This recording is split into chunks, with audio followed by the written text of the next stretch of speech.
The next chapter, chapter 41, باب قول الله تعالى يعرفون نعمة الله ثم ينكرونها.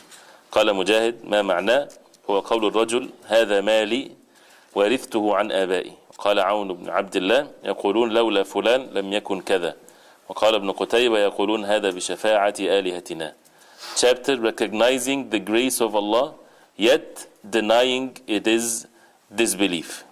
Recognizing the grace of Allah yet denying it is disbelief. Allah subhanahu wa ta'ala said يعرفون نعمة الله ثم ينكرونها وأكثرهم الكافرون. They recognize the grace of Allah, they recognize the bounties of Allah subhanahu wa ta'ala, yet they deny it, and most of them are disbelievers. They deny it meaning that they worship other than Allah subhanahu wa ta'ala. They recognize the bounties of Allah, that these bounties are the creation of Allah subhanahu wa ta'ala, but in reality they are denying it. How? When they worship other than Allah subhanahu wa ta'ala. They believe in these bounties of Allah, that He is the creator, the sustainer, and so on. That means what? They need to worship Allah subhanahu wa ta'ala alone. Otherwise they are denying this, as it's mentioned in the verse. So it shows the mannerism with Allah subhanahu wa ta'ala, that a person has to stay away from the words of matters of shirk, like referring to the bounties to other than Allah, which even if a person of course says that this bounty is not from Allah subhanahu wa ta'ala, this is disbelief.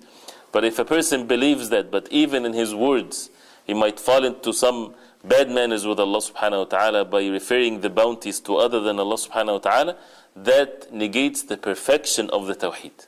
Not the Tawheed in its original form, but it's a minor shirk or a hidden one that a person might fall in, that would make him not have the perfect meanings of the Tawheed. So as a result of that, Mujahid has stated, explaining in this verse, the sayings of a man. This is what it means, or the explanation of the verse.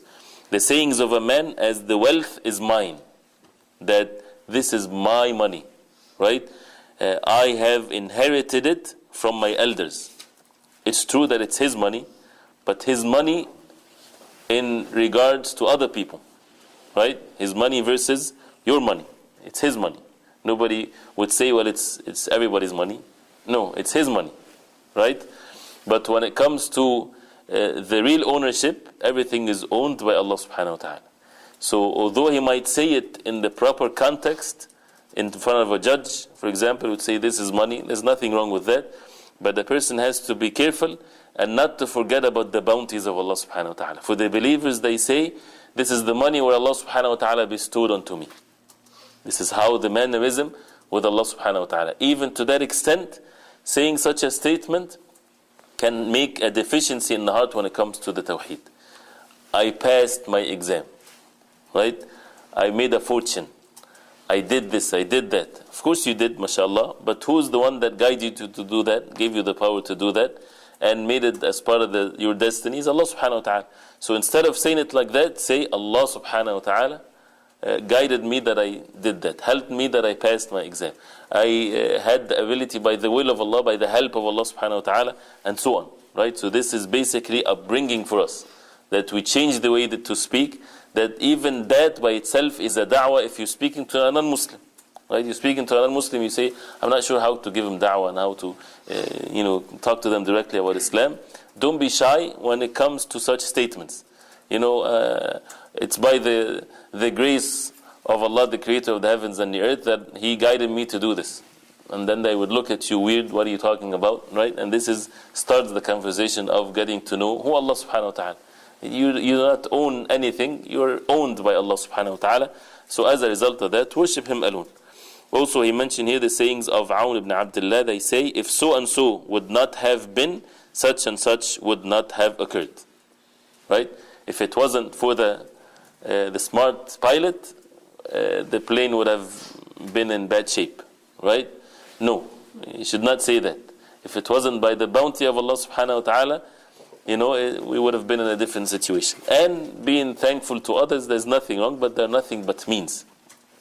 But the real owner of all things is Allah subhanahu wa ta'ala. And Qatada said, they say, meaning the disbelievers, that these blessings are the result of their deity's intercession. All the goodness in their life is because of these things that they worship besides Allah subhanahu wa ta'ala. The blessings of so and so is the reason for them to have this. No, it's Allah subhanahu wa ta'ala's bounty, and so on. So this is the meaning of the verse. يَعْرِفُونَ نِعْمَةَ اللَّهِ. They recognize the bounties of Allah subhanahu wa ta'ala and they refer it to others, which is the worst injustice that a person would commit, that to refer things to other than Allah subhanahu wa ta'ala. It shows an evidence here that the disbelievers, they understood the meaning of the oneness of worship, or the oneness of lordship of Allah subhanahu wa ta'ala. That they believed that these bounties is from Allah, but they denied the worship of Allah subhanahu wa ta'ala alone. And also the warning that we should not refer any bounty to other than Allah subhanahu wa ta'ala, and even to the extent of which that we have this mannerism that we refer everything to Allah subhanahu wa ta'ala. Yusuf alayhi salam, towards the end of Surah Yusuf, this is what he said. And if you ponder over the sayings of the messengers in the Quran, this is one of the things that you can recite the Quran from the beginning to the end for that reason only. When it comes to the Anbiya or the messengers, and what do they say? Right? You would see the best mannerism. Right? And this prophet said, see what do they say? You would learn the best mannerism on the face of earth. This is a subject by itself to be studied. The early generations of Islam, this is a practice that many of us, we need to do that. Of course, they recite the Quran over and over again many times, right? But he would have a khatma, meaning recite the whole Quran looking for one meaning that he's going after, right? You're reciting the Quran from the beginning to the end to see the verses that talks about the characteristics of the believers, for example. This is your main goal in this recitation of the Quran. Another time, another meaning, and so on. So one of which is to learn the etiquettes with Allah subhanahu wa ta'ala, like the messengers did. When Yusuf alayhi salam, Allah subhanahu wa ta'ala brought back his father, and so on and so forth, he said, رَبِّ قَدْ آتَيْتَنِي مِنَ الْمُلْكِ وَعَلَّمْتَنِي تَأْوِيلَ الْحَدِيثِ فَاطِرَ السَّمَاوَاتِ وَالْأَرْضِ عَلَيْكُمْ السَّلَامُ أَنْتَ وَلِيِّي فِي الدُّنْيَا وَالْآخِرَةِ تَوَفَّنِي مُسْلِمًا, and so on. He said, "O Allah, you gave me the kingdom." He did not say, "I got the kingdom," and this and that, right? When he is in such a position that he has the ownership of many things, he never forget about Allah subhanahu wa ta'ala. He said, "Rabbi, O my Lord, O my Rabb, you gave me the kingdom, and you made me have the knowledge of interpreting the dreams." Right? All of this is from Allah subhanahu wa ta'ala. So as a result of that, our speech has to change. We have to immediately change the way that we speak. Everything is by Allah subhanahu wa ta'ala, so always recognizing the bounties of Allah subhanahu wa ta'ala on us. Allah subhanahu wa ta'ala provided this food for me. Not that I brought you this food from that place. Allah subhanahu wa ta'ala provided us with the food that I want and I get it. It's not like we're denying the means. No, the means is there, we have to take the means. But referring other bounties to Allah subhanahu wa ta'ala, raising your children to believe in this, that it's not you that is providing for them, it is Allah subhanahu wa ta'ala. So that they are always grateful to Allah subhanahu wa ta'ala, and you are nothing but a mean, and we have to take the means, but everything is referred to Allah subhanahu wa ta'ala. The last thing in the chapter, وقال أبو العباس بعد حديث زيد بن خالد الذي فيه أن الله تعالى قال أصبح من عبادي مؤمن بي وكافر، الحديث وقد سبق وقد تقدم، هذا كثير في الكتاب والسنة، يذم سبحانه من يضيف إنعامه إلى غيره ويشرك به. قال بعض السلف هو كقولهم كانت الريح طيبة والملاح حاذقة ونحو ذلك مما هو جار على ألسنة كثير. He says, after the hadith of Zayd ibn Khalid in chapter 30 that we mentioned before, in which Allah said, "In this morning some of my slaves remained as true believers and some became disbelievers." Remember this hadith when they rained in the Hudaybiyah? Abu al-Abbas, and this is Ibn Taymiyyah rahimahullah, he said, such commandments have occurred frequently in the Quran and the Sunnah. Allah condemns those who attribute His blessings and mercy to others whom they associate with Him. This is the injustice that the disbelievers do.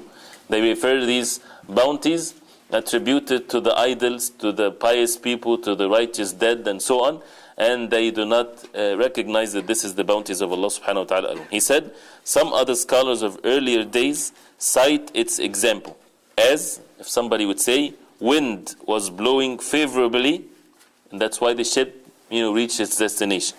And the sailor was wise and experienced, and that's why we were safe. These words, it shows that the heart is in state of forgetfulness, right? In which they need to mention the bounty of Allah, because this, for them to be saved, it's from who? From Allah subhanahu wa ta'ala. And the sailor and the wind and all of these things were means. nothing wrong with mentioning it, but people have to further attribute the favors to Allah subhanahu wa ta'ala alone. And he says, and likewise are the statement of most of the people. So most of the people, they do not perfect their tawheed in this regard. And that's as a result of that, we need to change and to be steadfast and always being in state of remembrance of Allah subhanahu wa ta'ala. Of course, if people believe that the wind is the thing that created and the thing that brought the safety like this, in the absolute sense of it, then this is major shirk, right?